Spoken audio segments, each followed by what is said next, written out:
ओम ह्रीं अर्हं णमो जिनाणं णमो णाणगुरुणं णमो विद्यागुरुणं। दशरक्षण महापर्व की जय। उत्तम शौच धर्म की जय। वीतराग सर्वज्ञ अरिहंत महाप्रभु का यह पवित्र पावन निर्मल जिन शासन युगों युगों तक जयवंत रहे और भगवान की वह पवित्र वाणी जो हम सभी को आज तक अपनी आत्मा की पवित्रता के लिए प्राप्त हो रही है, ऐसी पवित्र वाणी और उसे हम तक पहुँचाने वाले निर्ग्रंथ दिगंबर योगीराज युगों युगों तक जयवंत हो, जयवंत हो, जयवंत हो। आज का यह पवित्र पावन दिन दशलक्षण महापर्व का यह चतुर्थ दिन है। क्रमशः यदि हम एक एक दिन को अच्छी तरह देखें तो आचार्यों ने उल्लेख किया कि ये चार कषायें चार नागिन की तरह हैं। क्रोध, मान, माया और लोभ। कषाय किसे कहते हैं? तो जो आत्मा को कसती है, क्रश करती है और आत्मा के गुणों को प्रकट नहीं होने देती है, आत्मा में विश्वास और आचरण को जो मजबूत नहीं होने देती है, उसका नाम कषाय है। और उस कषाय में ये आज 4th नंबर की कषाय लोभ दूर करने का विषय यहाँ पर आपके सामने रखेंगे। कषायों के साथ ऐसा इंटर कनेक्शन है या ये कहो को रिलेशन है इनका आपस में कि यदि आपको गुस्सा आएगा तो ये तीनों और जो बची हुई कषायें हैं वो उस व्यक्ति को प्रोटेक्ट करने के लिए चारों तरफ खड़ी हो जाएंगे।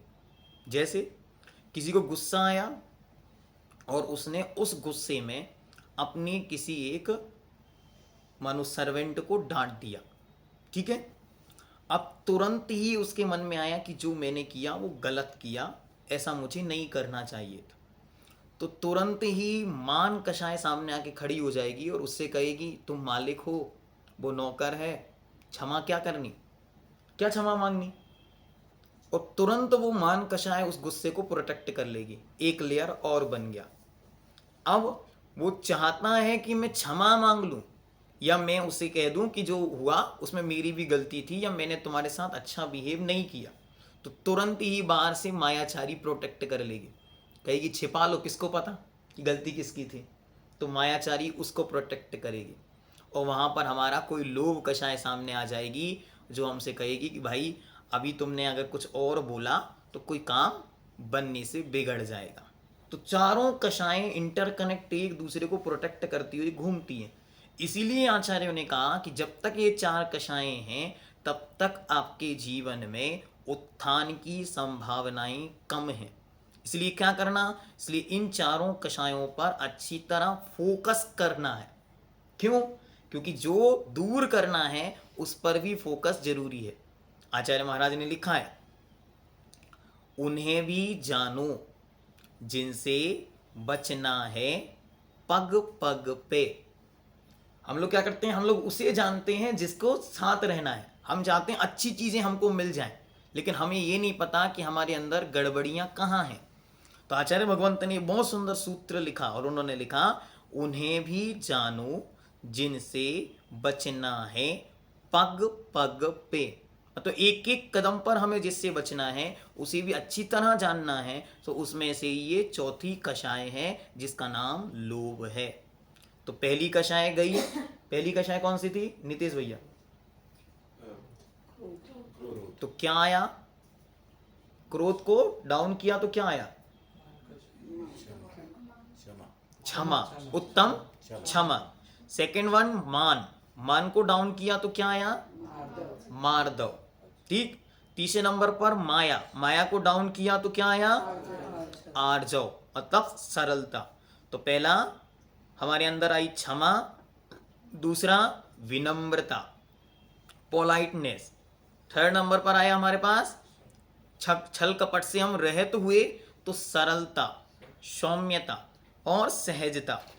आज 4th नंबर लोभ कषाय है, और लोभ कषाय को जैसे ही हम डाउन करेंगे तो हमारे अंदर आएगी पवित्रता, सुचिता।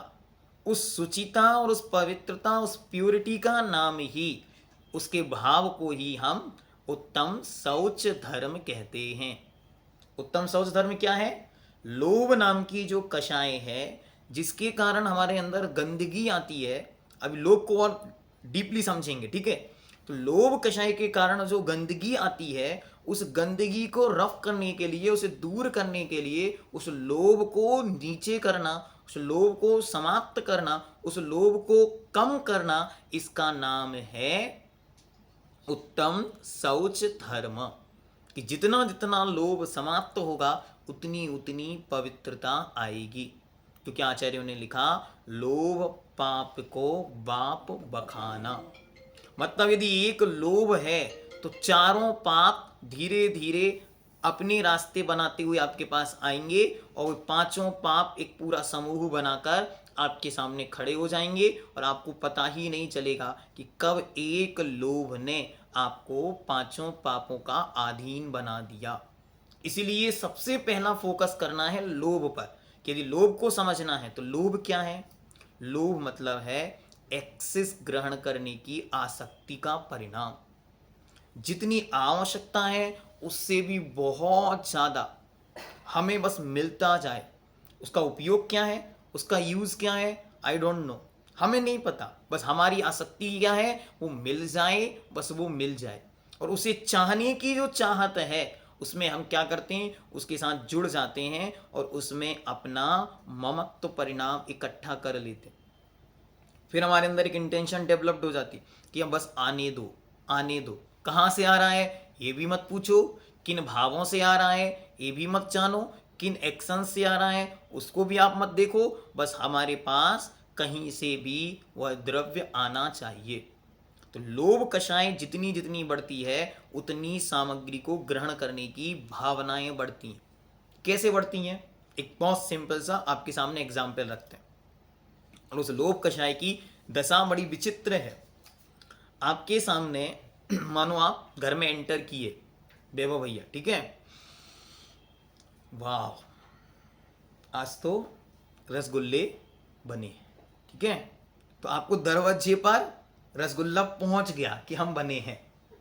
मतलब लोभ कषाय इतनी तीव्र है अंदर में कि वो लोभ कषाय एक क्षण में सामने उस वस्तु को देखकर और आपके निमंत्रण को, आमंत्रण को स्वीकार कर लेती है।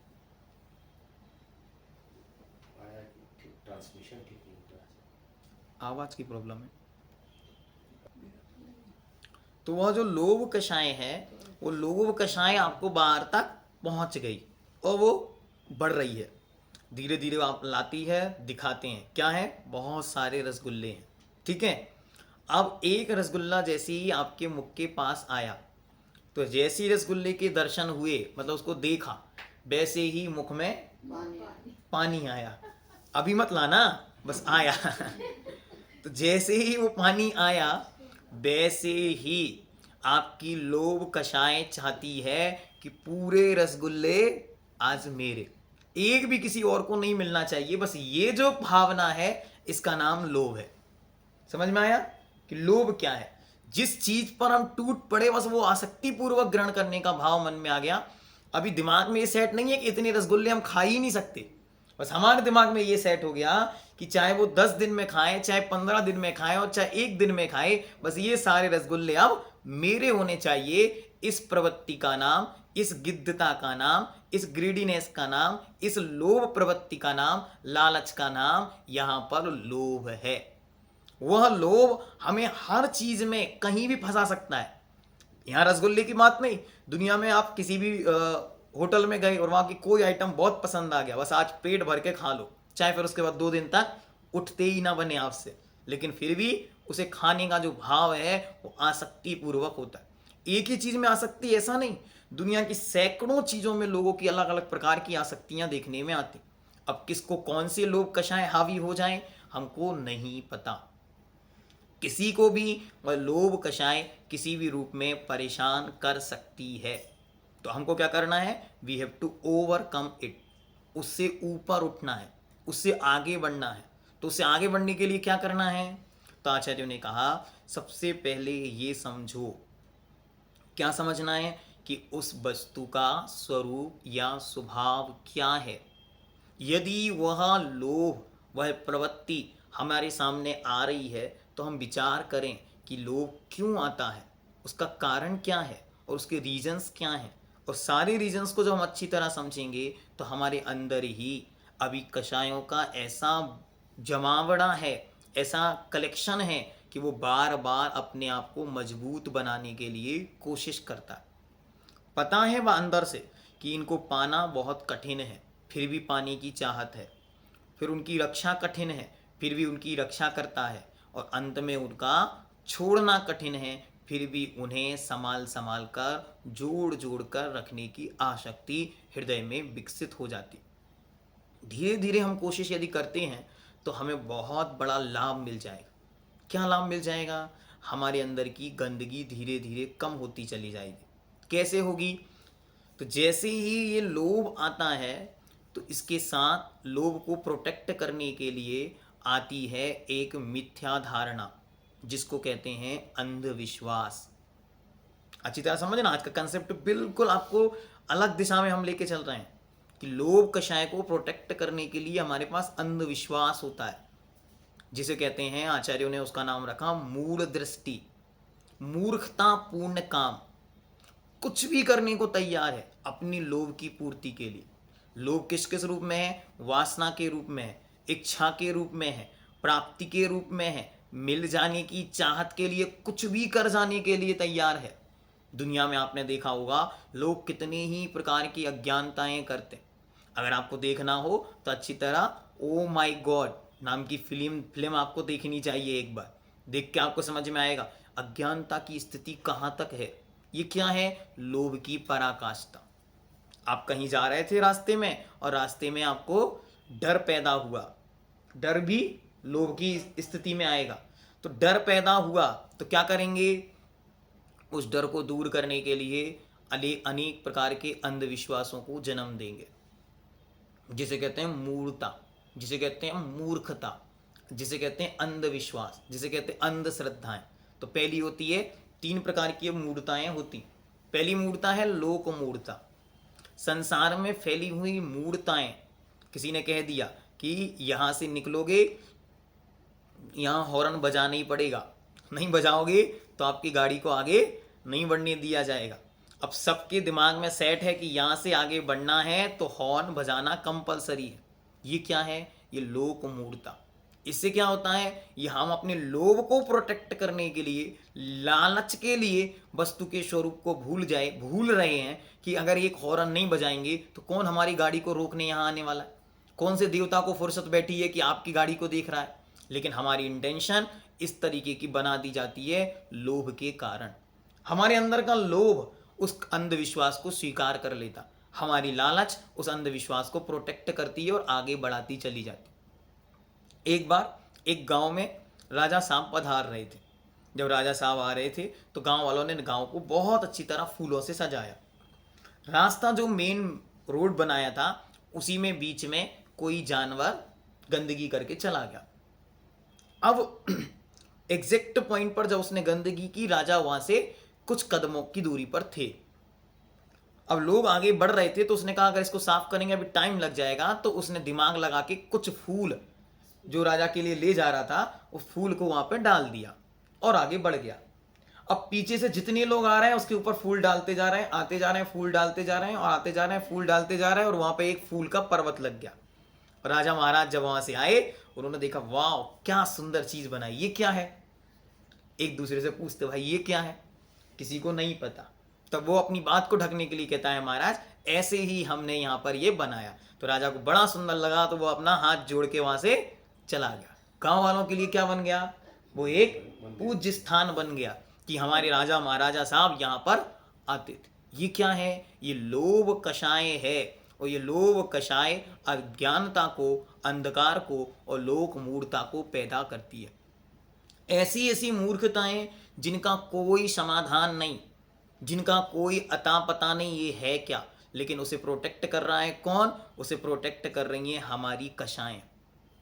हमारी कषाएं, हमारा लोभ बार बार हमसे ये कहता है अगर तुम इससे दूर हटे और कुछ हो गया तो। किसी ने आपको सलाह दी कि ये काम मत करो, आप कहते हो अगर कुछ हो गया तो। अच्छा, हम तो बहुत अच्छे हैं, धर्मात्मा हैं, सम्यक दृष्टि हैं, इसलिए हम तो ये करना नहीं चाहते, लेकिन बच्चों के बारे में सोच लेते हैं कि हमें तो कुछ नहीं हुआ लेकिन हमारे बच्चों को हो गया तो, आने वाली पीढ़ी को कुछ हो गया तो हमारी लोभ कषाय अज्ञानता को जन्म देती है, वो अंधविश्वास को बढ़ाती है। दूसरे नंबर की मूर्ता है देव मूर्ता। देव मूर्ता में क्या करते हैं हम?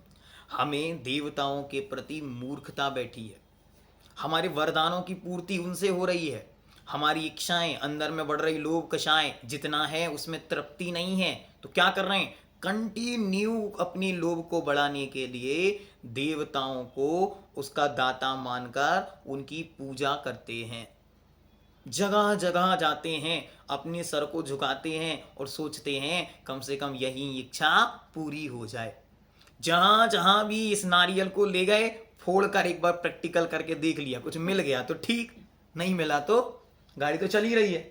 ऐसा सोचकर सारी जीवन अपनी लोभ कषाय को प्रोटेक्ट करता रहता है, और उस लोभ कषाय के चक्कर में एक क्षण के लिए बस सोच ले जो होना था वो हो गया, जो है सो है, जितना है पर्याप्त है, पर्याप्त ही प्राप्त ही पर्याप्त है, तो लोभ कषाय खत्म हो जाती, वो अंधश्रद्धा भी खत्म हो जाती, उन देवी देवताओं से मांगने की चाहत खत्म हो जाती। लेकिन आज तक ऐसा नहीं हुआ, और उस लोभ कषाय ने क्या किया? उस लोभ कषाय ने हमें देवी देवताओं का अधीन बना दिया, और उससे मिथ्यात्व, मिथ्या श्रद्धा और अज्ञानता बढ़ती चली जा रही।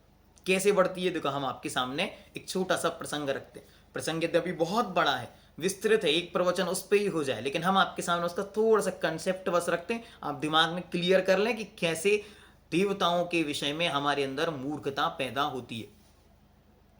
एक बार एक व्यक्ति इंटरव्यू देने जा रहा था, और इंटरव्यू देने जा रहा था तो रास्ते में जहां भी जो मिल रहा है वहां वो 5 रुपये 10 रुपये चढ़ाते कह रहा है कि भाई काम हो जाए तो यहाँ पे हम कहीं लड्डू चढ़ाएंगे, कहीं पेड़ा चढ़ाएंगे, कहीं कुछ चढ़ाएंगे, ऐसा सोचते हुए बढ़ रहा था। रास्ते में थोड़ी सी दूरी पर वह पहुंचा, और थोड़ी सी दूरी पर उसने देखा एक बड़ा सुंदर सा भव्य क्या बना है? स्मारक बना हुआ है। किसका स्मारक है ये? उसे कुछ नहीं पता, बस वो देखता है एक मिट्टी का ढेला बना हुआ है, और वहां कोई व्यक्ति बैठकर उसकी पूजा कर रहा है, थोड़े से फूल चढ़े हैं, एक अगरबत्ती लगी हुई। वो सोचता है आज कोई नए भगवान प्रकट हुए हैं, क्योंकि यहाँ तो पहले तो ये कभी थे नहीं, तो उसने सोचा नए भगवान मतलब नया काम, हमारा भी नया काम स्टार्ट है और आज भगवान भी नए आए हैं, तो अपना काम बनाने के लिए मन्नत मांग लो। और वो कहता है कि हे भगवान, अगर मेरा काम हो गया तो मैं इस चबूतरे को बड़ा सुंदर मार्बल आदि लगवा के बनवाऊंगा। और ऐसा सोचकर वह व्यक्ति वहां से चला गया। अब मैं आपसे पूछता हूं कि उसके अंदर की लोभ कषाय ने उसको एक दरवाजे पर दस्तक देने के लिए मजबूर कर दिया, ठीक है, और उसने अपना काम बनाने के लिए उस बात को कर दिया। अब कितना चांस है कि उसका काम बन जाएगा? बोलो कितना चांस है? 50-50 उसका कर्म पे डिपेंड करता है कितना अच्छा कर्म। आप तो पढ़े लिखे हैं, लेकिन वो थोड़ा ना पढ़ा लिखा था, तो चांसेस कितने हैं? चांसेस हैं 50-50, ठीक है। काम बन भी सकता है, काम नहीं भी बन सकता है, लेकिन उसने तो अपनी बात को मनाने के लिए वहां पर मनोकामना मांग ली। और जैसे ही वो इंटरव्यू देने गया, और आज बाय लक, बाय पुरुषार्थ, बाय भाग्य और बाय वह देवी देवता की कृपा से उसका काम बन गया। अच्छी तरह समझना, बहुत डिटेल में लेके चल रहा है आपको। और उसने वहां पर आकर बड़ी अच्छी तरह अगरबत्ती पूजन सब किया, और मन में संकल्प बना लिया जिस दिन पहली सैलरी आएगी इसे एक सुंदर स्थान बनाएंगे। पहली सैलरी आई, उसने बढ़िया से अच्छा वहां पे मार्बल का एक पूरा चबूतरा बनाया, सारी चीजें बनाई। जिसका वो स्थान था उस व्यक्ति का मालिक वहां पर आया, उसने देखा ये क्या है। उसने उस व्यक्ति को पूछा ये क्या करवा रहे हो? बोले यहाँ से हमारी मनोकामनाओं की सिद्धि हुई है, इसलिए हम यहाँ पे ये बनाते। उस व्यक्ति ने कहा अरे बड़ी अच्छी बात है, और उसने 4 लोगों को और बताया और बोले पूरे गांव में हल्ला मचाओ कि भाई यहाँ से काम बनते हैं। लोग वहां पर आते और वो जो व्यक्ति था उसने वहीं पे बाजू में एक दुकान खोल ली, उसमें नारियल रख लिए, अगरबत्ती रख ली, चादर रख ली, सब चीजें रख ली, उसकी दुकान चल पड़ी। लोग आते, नए भगवान आए हैं नगर में तो नए देवता की कृपा सारे गांव पे बरसनी चाहिए, बढ़िया से उसकी दुकान चल पड़ी।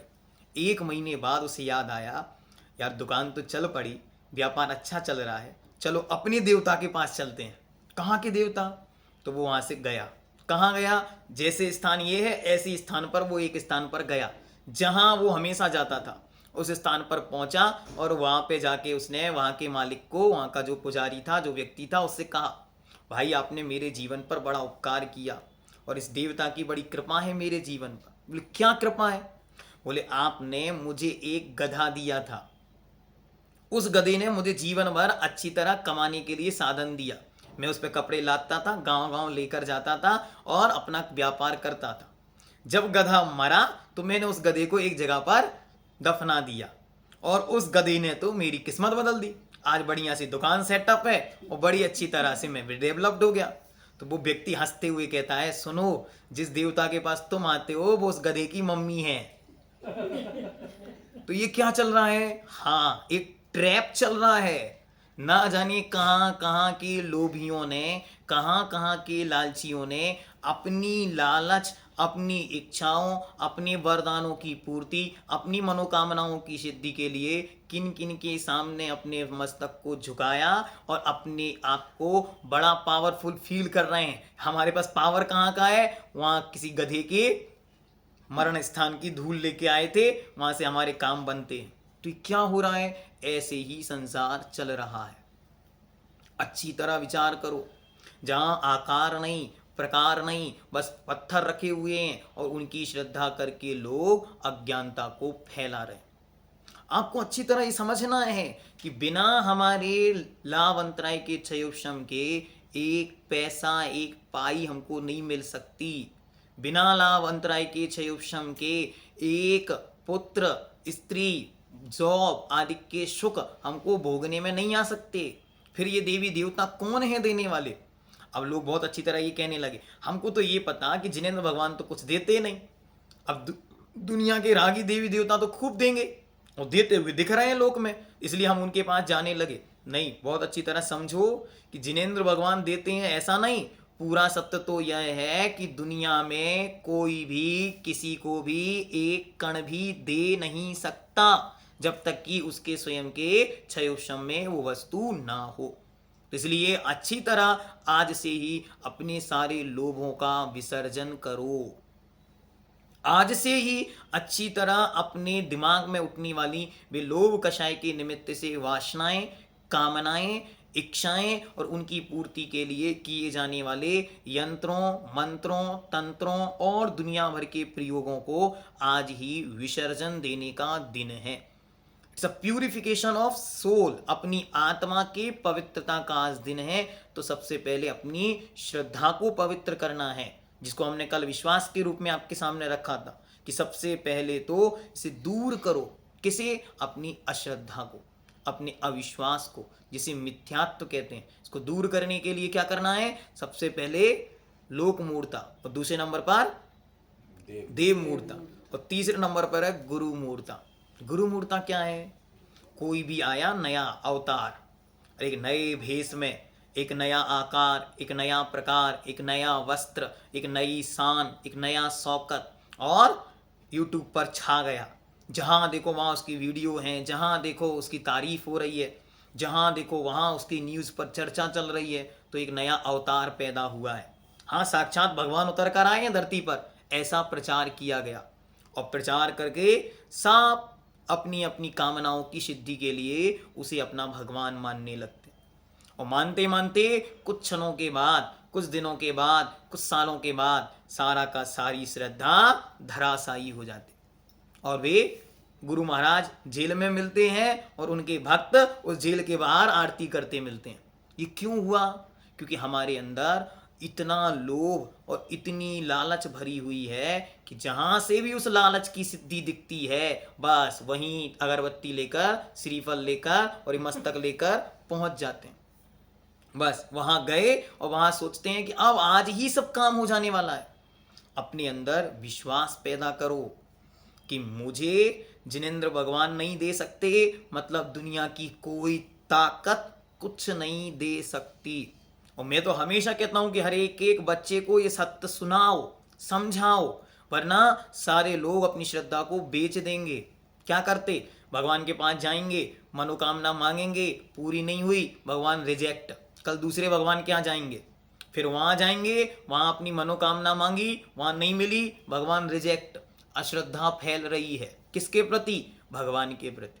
भगवान के प्रति अश्रद्धा मत फैलाओ। जो खोटा भगवान है, जो खोटी श्रद्धा है, जो खोटी भावनाएं हैं, उन पर अविश्वास पैदा करना है। हमें अच्छी तरह ये समझना है गलत क्या है और सही क्या है।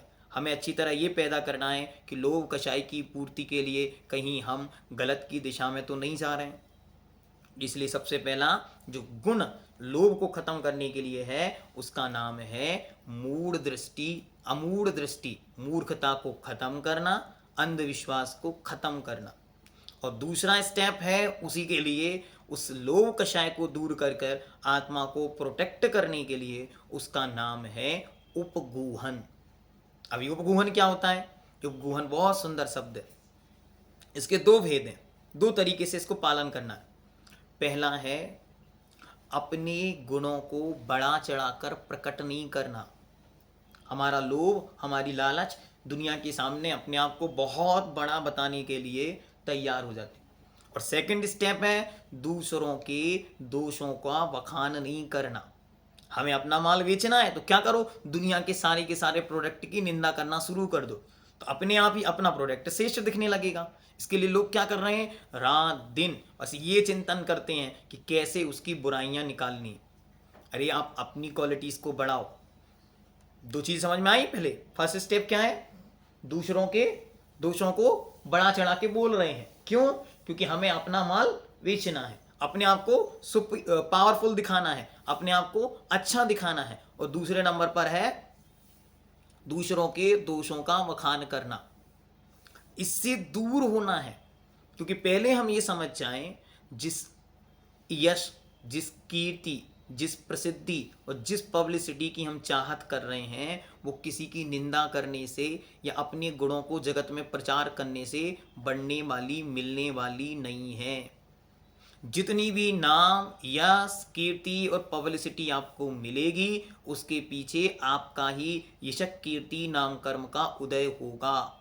आपके द्वारा पूर्व में किए गए अच्छे काम होंगे, आपके द्वारा की गई दूसरों की प्रशंसा के योग से जो पुण्य संचित करोगे, उससे आपकी कीर्ति बढ़ेगी। अपनी लोभ लालच में आकर के कभी भी किसी को भी बदनाम नहीं करना। हाँ, अच्छी तरह समझना। क्या करते, दूसरे को बदनाम कर दिया, इससे क्या होगा, इससे हमारी पब्लिसिटी बढ़ेगी। जिसका आपने अपयश फैलाया है, बदनाम किया है, वो जीव तिल तिल करके क्षण क्षण मरेगा। और जब वो क्षण क्षण मरेगा तो आपको प्रति क्षण हिंसा का पाप लगेगा, और उस हिंसा के पाप से आपकी कीर्ति नष्ट होगी, बढ़ेगी नहीं। इसलिए नाम मतलब शोहरत, फेम, नेम, इसकी चाहत में दूसरों के दोषों को बढ़ाना, दूसरों के खिलाफ व्हाट्सएप लिखना, दूसरों के खिलाफ वीडियोस बनाना, दूसरे लोगों को नीचे दिखाने के लिए बहुत सारे उपक्रम करना। चार लोगों के साथ बैठे हैं, पांचवे की बात चल रही है। क्यों? चार आप कम हो क्या? पांचवे की चर्चा क्यों चल रही है? तो हमारा ये सिस्टम में आ गया है कि हम कब जब भी चार बैठेंगे, पांचवे की बात को ले लेंगे और फिर क्या करेंगे, उसे इतना डाउनफॉल करेंगे, उसको इतना नीचा दिखाएंगे कि जब बेचारा वो पांचवा उपस्थित होगा तो उसे अलग ही फील होगा कि इन्वायरमेंट सब चेंज हो चुका है। ये क्यों कर रहे हैं? हमारी लोभ कषाय, जो नाम, फेम और चाहत है कि लोग हमें पसंद करें। आप खुद इतना अच्छा बने कि लोग आपको पसंद करें। आप अपने आप को प्यूरिफाई करें। जितना आपकी आत्मा में पवित्रता होगी, उतना ज़्यादा आपका ओरा बढ़ेगा। जितना आपका ओरा बढ़ेगा, उतने ज़्यादा लोग आपसे अटैच होंगे, अट्रैक्ट होंगे। बस यही मंत्र है। अगर ये मंत्र आपको सीखना है तो आचार्य भगवंत विद्यासागर जी महाराज से सीखो। उन्होंने अपने 56 वर्ष की साधना काल में एक क्षण भी किसी की न निंदा की, न बुराई की, न दोष गिनाए। इतने सारे वीडियो क्लिप, प्रवचन, उनके रिकॉर्डेड ऑडियोज आप सुन सकते हैं, देख सकते हैं, और एक भी वीडियो क्लिप में उन्होंने आज तक किसी की भी निंदा नहीं की। जो उनके नज़दीक में रहे वो लोग आश्चर्यचकित हैं कि उनकी निंदा करने के लिए लोगों ने एक पूरी किताब लिख दी। और जब वो किताब उनके पास लाई गई तो उनको दिखाई वो किताब कि महाराज आपके विरोध में एक किताब लिखी। उन्होंने उस किताब को पलटा और पलट के कहा कि उनको ये किताब भेंट में वापस दे देना, और कहना उन्होंने देख ली। तब पूज्यवर मुनिपुंग सुधा सागर जी महाराज ने कहा, महाराज हम चाहते हैं कि इस किताब का जवाब लिखा जाए। तो आचार्य महाराज कहते हैं आपने ये किताब पढ़ी क्यों? तो वो कहते हैं महाराज आपके विरोध में लिखी थी इसलिए पढ़ ली। आचार्य महाराज कहते हैं सुनो, पूर्वाचार्यों के लिखे सैकड़ों ग्रंथ हमारे सामने हैं, जब वो पढ़ने पूरे हो जाएं तब ये पन्ने पढ़ना। और उन्होंने उसी क्षण उनको रोक दिया। एक क्षण भी प्रतिकार में नहीं कहा, आग बबूला नहीं हुए कि मैं इतना बड़ा तीर्थंकर के समान इसको और वैभव को धारण करने वाला इस युग का श्रवणाधिपति हूँ, और मेरे खिलाफ कोई एक पत्र लिख दे, एक पूरी किताब लिख दे 100 पेजों की, और मैं मुख से एक शब्द ना कहूँ, आश्चर्य है। ऐसा क्यों? उनके अंदर यश, लोभ, लालच की चाहत नहीं है, नाम, पद, प्रसिद्धि की अब कोई चाह नहीं है। इसलिए क्या कर रहे हैं? निर्विकार भगवान की भक्ति करते हैं। अपने सदविचारों के कारण जगत उन्हें भगवान कहता है। क्या हो रहा है? ये जैसे जैसे अंदर प्यूरिफिकेशन चल रहा है वैसे वैसे बाहर में अपने आप ओरा बढ़ता चला जा रहा है। जैसे जैसे अंदर में लोभ कषाय कम हो रही है वैसे वैसे अंतरंग की उन्नति होती चली जाती, जिसे कहते हैं सेल्फ प्यूरिफिकेशन, उत्तम शौच धर्म। इसलिए लोभ को कम करो। जब कुंडलपुर के बड़े बाबा या बंधा जी का खूब विरोध व्यापक रूप में हुआ, लोगों ने कहा महाराज इसके विरोध में बहुत कुछ चल रहा है, बस आप एक भी क्लिप या अगर आपके मुख से एक भी शब्द या एक भी विचार इस विषय में निकल जाएंगे तो लोगों को शांति हो जाएगी। तो आचार्य महाराज कहते हैं सुनो, अभी शांत रहो, समय सबका जवाब देगा। क्या कहा उन्होंने? अभी शांत रहो, समय सबका जवाब देगा। जो लोग उस मंदिर का विरोध करने के लिए 2006 में खड़े थे, 2022 में वे उस मंदिर को देखकर कहते हैं धरती पर आश्चर्य बन गया। और आश्चर्य बनाया किसने? आश्चर्य बनाया आचार्य भगवंत विद्यासागर जी महाराज की कल्पनाओं ने, उनके मन की पवित्रता ने। तो हमको क्या ध्यान रखना है? हमेशा ध्यान रखना है कि बाहर में लोभ के वशीभूत होकर कभी भी गलत की शरण में नहीं जाना, पहला। और दूसरा, कोई भी गलत काम करके किसी भी प्रकार की गंदगी फैलाए बिना भी हम अपना जीवन अच्छी तरह जी सकते हैं, तो हमें जीने की कोशिश करनी चाहिए। इसी का नाम निर्लोभ वृत्ति है। और निर्ग्रंथ गुरुओं को, आचार्यों को, योगियों को, साधुओं को बार बार देखा करो और पवित्रता सीखा करो। क्या पवित्रता है? देखो, करोड़ों करोड़ों रुपए की संपत्तियां होने के बाद भी सुख नहीं है जीवन में, और इनके पास देखो कुछ भी नहीं, फिर भी सुख की जिंदगी है। आचार्य भगवंत के विषय में हम लोग बार बार ये चिंतन किया करें कि वे इतने बड़े श्रवणाधिपति होकर हाथ में क्या भोजन करते थे जिसमें 6 रसों में से कुछ भी नहीं, मीठा नहीं, नमक नहीं, हरी नहीं। ऐसा क्यों? क्योंकि महासाधना से आत्मा पवित्र होती चली गई। जैसे जैसे आत्मा पवित्र हुई सारा संसार उनका दास बन गया। एक को भी उन्होंने अपने चरणों में झुकने को मजबूर नहीं किया, लेकिन जो गया वो झुके बिना नहीं रहा। क्या कहा लोगों ने? तुम में कैसा सम्मोहन है, या है कोई जादू टोना, जो दर्श तुम्हारे कर जाता, नहीं चाहे कभी बिलग होना। एक बार जो आपके पास आ जाए बस आपका हो जाता है। ये क्या है? ये अंदर की पवित्रता। इसलिए अपनी पवित्रता को मेंटेन करने के लिए दो काम जो आज आपके सामने रखे, बार बार इसको फोकस करके कि पहले तो अंधश्रद्धा खत्म करनी है, लोभ में लालच में पड़कर अविश्वास पैदा नहीं करना। अच्छी तरह समझो, जो मिला है, जो प्राप्त है, वो पर्याप्त है। गांधी जी ने कितना सुंदर सूत्र दिया। उन्होंने लिखा कि there is enough for everyone need but nothing for anyone greed. कितना बड़ा संदेश दे दिया कि हमारे पास इतना है कि 7-8 अरब की जनसंख्या भी शांति से खा रही है, इतना है। लेकिन अगर एक व्यक्ति भी लालची पैदा हो जाए और वो ये सोचे कि सारे संसार की संपत्ति हमें चाहिए, तो एक की भी बुद्धि की लालच को पूरा नहीं किया जा सकता। ये स्थिति, इसलिए हमें लोभ को कम करने के लिए इन सूत्रों का चिंतन करना है और उत्तम शौच धर्म की आराधना से निरंतर अपने को पवित्र बनाना है। अज्ञानता, अविश्वास, अश्रद्धा का दूर करने का उपाय है कि देव मूर्ता, गुरु मूर्ता और लोक मूर्ता को हम छोड़ें, दूसरों की निंदा से बचें और अपने गुणों को बढ़ाएं। बखान न करें कि लोगों को पता चल जाए हम इतनी गुणवान हैं, बल्कि अपने गुणों को निरंतर बढ़ाने की प्रयास करें। जो उत्तम शौच धर्म की, 10 लक्षण महापर्व की।